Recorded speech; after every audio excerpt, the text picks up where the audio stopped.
A Dama, seu amado, seu senhor. Parte 3, capítulo 12, parte 2. O médico chegou. Marcos 5, do 25 até o 29. Aconteceu que certa mulher, que havia 12 anos, vinha sofrendo de uma hemorragia e muito padecera à mão de vários médicos, tendo despendido tudo quanto possuía, sem, contudo, nada aproveitar. Antes, pelo contrário, indo a pior, tendo ouvido a fama de Jesus, vindo por trás dele, por entre a multidão, tocou-lhe a veste. Porque dizia: se eu apenas lhe tocar as vestes, ficarei curada. E logo se estancou a hemorragia, e sentiu no corpo estar curada do seu flagelo. Da mesma forma que a mulher famosa pela sua hemorragia, toda mulher, à sua própria maneira, procura tocar a barra das vestes de Deus. É uma jornada longa e poerenta, repleta das experiências da vida e muitos falsos médicos. Você notará que a mulher com hemorragia tinha sido tratada por diversos médicos antes de procurar Cristo. De alguma forma, creio que o sofrimento dela foi multiplicado pelas diversas tentativas feitas pelo homem para tratar de um problema que só Deus pode curar. É um erro cometido por muitos procurar no homem o que só Deus pode fazer. Em última análise, só Deus tem a capacidade de dar fim ao sofrimento. Só Ele tem a capacidade de encerrar a busca do coração feminino, cujos problemas foram exagerados pelo desapontamento dolorido, provocado pelo tratamento feito por aqueles que não têm a cura para a dor. Esse tipo de decepção vai ocorrer sempre que a mulher pedir ao homem que faça o que só Deus pode fazer. Alegre-se em seu marido e no seu coração. Mas saiba que há certas curas que se acham muito além do amor eros. Será necessário o amor ágape, o amor de Deus. Ele cura com um toque o que o homem não consegue curar com muitos toques. Isso não pretende minimizar o relacionamento conjugal, mas posso colocá-lo em perspectiva, a fim de que o desapontamento e a amargura não cresçam no coração da mulher que foi ensinada a crer que é possível a um homem fazer o que só a graça de Deus realmente pode fazer. Falamos sobre a dama e sobre o seu amado, mas não há nada mais importante do que falar sobre o seu Senhor. A mulher precisa curar-se. Ela tem necessidade de encontrar e manter uma relação com um marido que lhe permita satisfazer o seu potencial. Mas no final, ela desejará satisfação numa área mais profunda do que as mãos humanas podem alcançar. Quer ela saiba, quer não, como pedir ou onde encontrar isso, irá buscar, enfim, o toque do seu Senhor. Muitas mulheres precisam da mão do Senhor em sua vida, mas por não compreenderem o que está exatamente faltando a elas, vão atrás de coisas como carreira, educação e dinheiro. Nenhuma dessas coisas é perigosa em si mesmas, mas quando se torna um substituto para Deus, a pessoa ficará terrivelmente insatisfeita. Depois de anos construindo uma carreira e perseguindo o sucesso, descobrirá que sem Deus tudo é vazio e não tem valor. Chama essas coisas de imitações da vida. Como todas as imitações, elas têm certas qualidades que enganam os olhos menos perspicazes, mas sob cuidadosa investigação. O perito pode perceber facilmente que a imitação não se compara de modo algum ao original. Qual é o original? Você pergunta. O original é o que Eva teve no jardim. É a comunhão com o Senhor. Se a mulher tivesse esse tipo de comunhão para ministrar ao seu espírito, se tiver pensamentos criativos para massagear a sua mente e um companheiro para tocar sua carne, então tem tudo. Não importa quão rica ou bem-sucedida seja, se não tiver Cristo, é tão pobre quanto a igreja de Laodiceia. Essa igreja é a que Apocalipse 3 declara ter reputação de ser rica, mas na verdade era miserável, indefesa e cega. Anos de vazio e desespero criam um vácuo interior na mulher, fazendo com que seu coração sofra e seus olhos percam a luminosidade. De repente, ela fica com uma mancha interior que a maquiagem não cobre e as joias não escondem. É a percepção inata de que, em algum lugar em seu espírito, existe a pobreza mais profunda que ela já conheceu. Como é tolo pensar que essa pobreza pode ser curada por mãos humanas. Esse é o tipo de vazio que só o Senhor pode erradicar. Permita, então, que Ele a toque e cure. Sei que já foi a muitos médicos. E as grandiosas promessas e medicamentos inúteis não apagaram seu passado e nem aliviaram a sua aflição. Essas promessas assombram sua mente, atormentam seu espírito e frustram a sua carne. É possível que Deus tenha permitido que acreditemos nos falsos médicos o suficiente para apreciá-los ainda mais quando nos encontramos com Ele. Ele talvez permita que os médicos pratiquem sua medicina inócua, para que, ao tocarmos algo real, possa identificá-lo facilmente como a cura para o nosso mal. Qualquer que seja a razão, muitas mulheres foram tocadas por médicos sem nenhum mérito. Eles lhe deram falsas expectativas, só para que outro relacionamento desmoronasse, outra promessa fosse quebrada e outra esperança destruída. Não se amargure, porém, com isto. Corra com todas as suas forças, ande se quiser, rasteje se necessário para a palavra de Deus. Há ocasiões em que a dama não pode curar-se a si mesma. Há vezes em que seu amado não consegue costurar as bordas rasgadas do seu coração partido. É então que tem de estender-se para o Senhor.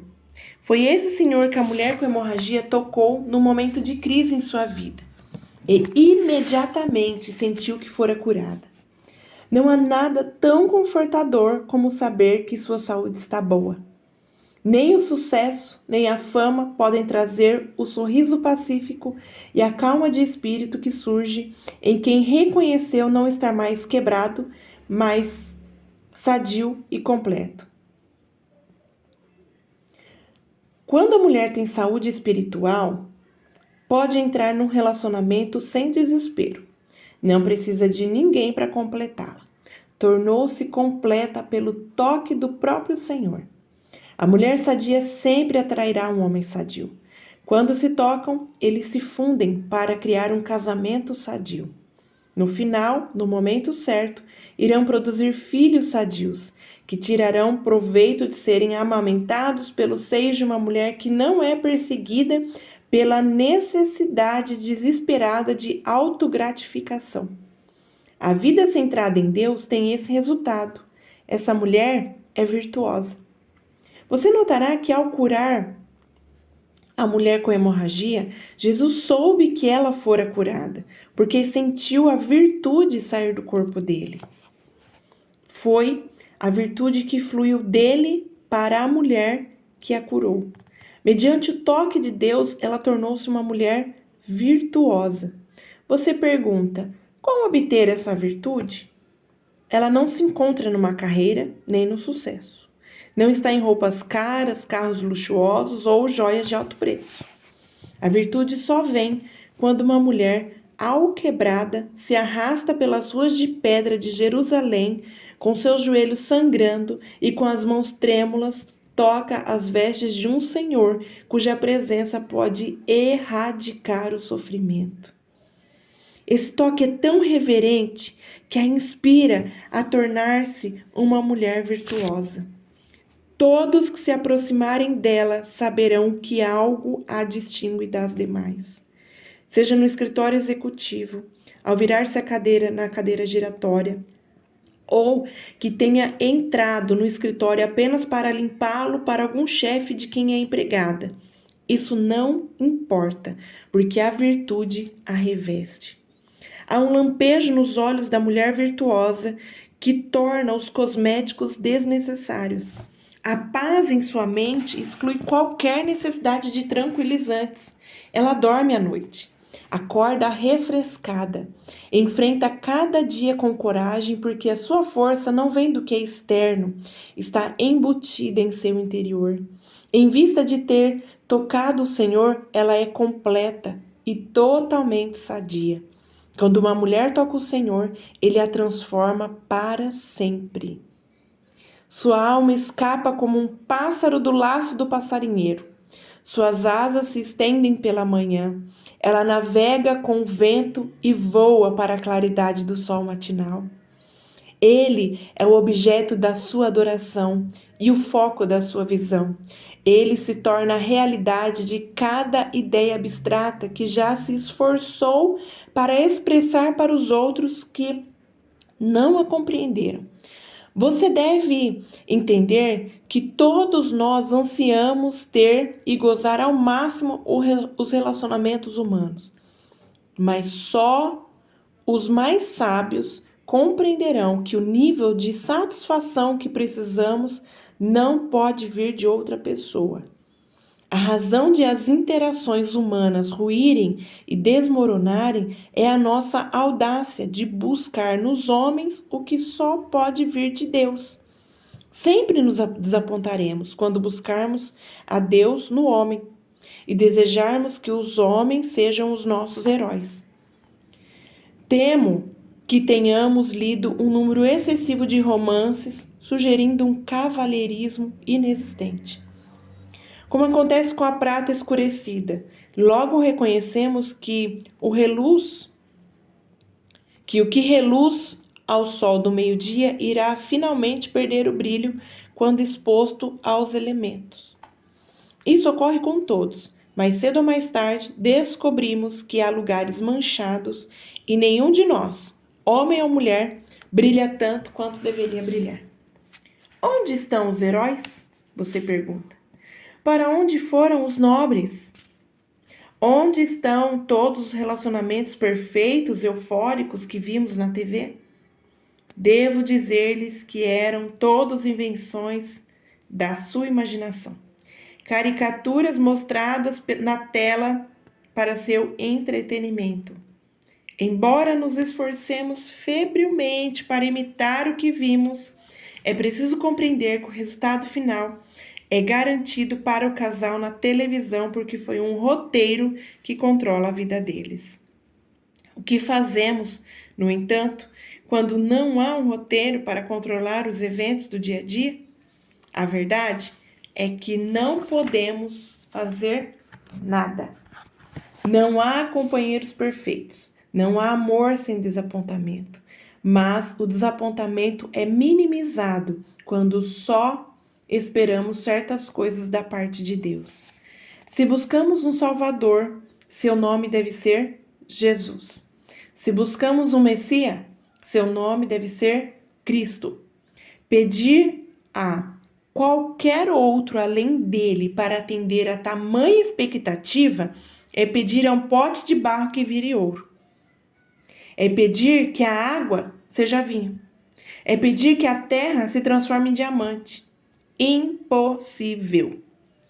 Por isso, querida irmã, se quiser tocar o divino e sentir o poder de Deus, só conseguirá quando se estender para muito além da humanidade e aspirar conhecer o Criador em todas as suas múltiplas facetas e formas. É claro que você verá os traços dele nos homens, nas crianças e até em você mesma. Mas esses simples traços nunca serão suficientes para suportar o peso de tudo que já experimentou. A esses traços de Deus faltarão as virtudes necessárias para curar os sofrimentos do seu passado e mandar embora os fantasmas que assombram as câmeras secretas da sua memória e imaginação.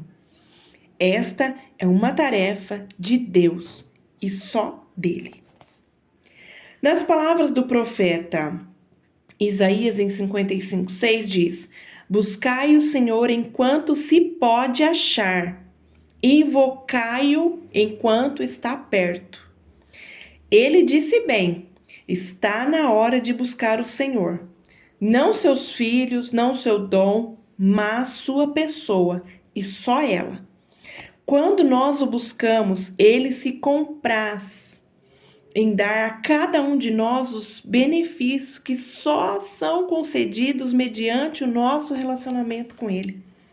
Parece-me surpreendente que um Deus tão santo pode abaixar-se tanto e tocar um mundo ferido.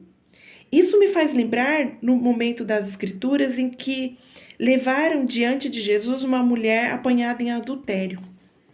Eles haviam arrastado o corpo esgotado pelas ruas de Jerusalém até onde se achava o rabino, o mestre, o professor. O corpo nu fora machucado pelas mãos de homens cheios de justiça própria, que se julgavam juízes da sua decadência. Eles a puxavam e empurravam enquanto chorava de vergonha e desespero, tentando cobrir-se. Eles a acusaram e depreciaram, levando-a finalmente a Jesus. Haviam planejado apedrejá-la, zombar da sua vergonha e devassidão e exibir em público sua fraqueza pessoal. Para espanto deles, Jesus não os acompanhou no linchamento da mulher. Em vez disso, pareceu indiferente a tudo o que acontecia à sua volta. A Escritura diz que se abaixou e começou a escrever na terra com o dedo. Esse ato de abaixar-se fascina minha mente. Que alguém tão superior pudesse curvar-se tanto. Não pretendo saber o que ele escrevia. Não tenho certeza de que aquilo que ele escreveu fosse importante. O que é muito mais importante que eu saiba é que Deus pode abaixar-se até o meu nível e escrever em minha vida. É importante para mim dizer-lhe que existe alguns entre nós cujos defeitos e passados manchados fariam com que fossem apedrejados e atacados. Todavia, de alguma forma, a graça e a misericórdia infinita de Deus nos abraçam. Diante dos nossos maiores acusadores, ele tem a capacidade de olhar para além das nossas faltas e ver nossas necessidades. Quem não amaria um Deus assim? Quem não lavaria seus pés com lágrimas? Quem não levantaria suas mãos na sua presença? Ou beijaria as cicatrizes dos pregos em suas mãos, quando essas são as mãos que se estendem para curar áreas feridas em sua vida? A mulher precisa saber que há um Deus que conhece seus mais negros e profundos segredos e mesmo assim tem compaixão dela. Que mulher não tremeria diante de um Deus que assume a tarefa de defendê-la e colocar-se entre ela e seus atacantes? Que mulher não apreciaria um Deus que se torna um advogado, aceita o caso dela, não cobra honorários e vence o processo? Que mulher não se sentiria reverente ao saber que há um Deus que pode estar convencido da sua culpa, mas insiste em que seja perdoada? Esse é o símbolo do amor. Saber que todos estamos nus diante dele e, todavia, de alguma forma, pela sua graça, ele se abaixa e toca os lugares escuros em nossa vida. Reconhecer esse tipo de misericórdia e graça leva a mulher do século XXI a apaixonar-se pelo Deus que é chamado de ancião de dias. Ele é o mais velho que o próprio tempo E mesmo assim, mais importante do que o jornal desta manhã. Ele é antes do quando ou do onde. Ele é o antes disto ou daquilo. Entretanto, é o Deus a quem ninguém se refere no passado. Ele não é o Deus que foi, mas é o Deus que é. É o Deus chamado Eu Sou. Eu sou o quê? Você pergunta. É o que quer que precisa que ele seja, quando precisar que ele seja. Lamento e me desculpo por todos os homens do mundo, porque nenhum de nós pode ser o que você quer que sejamos e quando quer que sejamos. Ninguém pode ser assim senão Deus. Ele é o absoluto, do qual somos apenas uma sombra. Ele é a realidade da qual somos apenas um substituto. Podemos abraçá-lo a noite inteira, mas ele pode abraçá-la por meio dos séculos. Quando nossos braços enfraquecem e se cansam, podemos recomendar um Deus que não dormita nem dorme. Ele pode deter as pedras que deveriam ser atiradas em você. Uma palavra dele lhe dá a segunda oportunidade de que precisa para ter sucesso. Seu marido pode ser o amante do seu corpo, mas o Deus é o amante da sua alma. Seu marido pode beijar seus lábios, mas o Senhor, ele pode beijar as lágrimas dos seus olhos e o sofrimento de suas lembranças, as nuvens dos seus céus. Deus é o grande amante. Pagou um preço para ganhar um nome. Derramou sangue que se fez evidência e se tornou o juiz deste mundo para encerrar o seu